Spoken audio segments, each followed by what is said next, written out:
मिथुन प्रेमी भोजपुरी सिंगर गायक, मैं आपका भाई छोटा। मेरा ब्लॉग में आज छठी पूजा का आज पहला खरना है आपके लिए, और हर वो माता बहन से दरख्वास्त करता हूँ कि आप घरों घरों में छठ होता है, आप लोग शुभकामना जय जय छठी मैया करिए, आप लोग मनाइए और मेरी ओर से शुभकामनाएं है।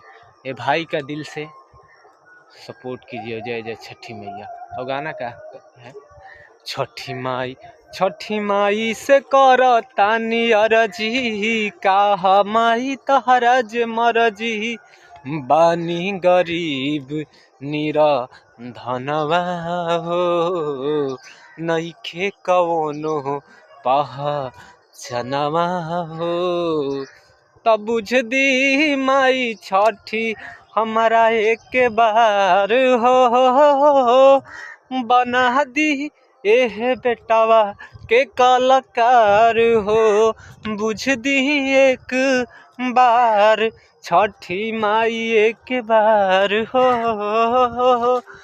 बना दी बेटावा के कलाकार हो।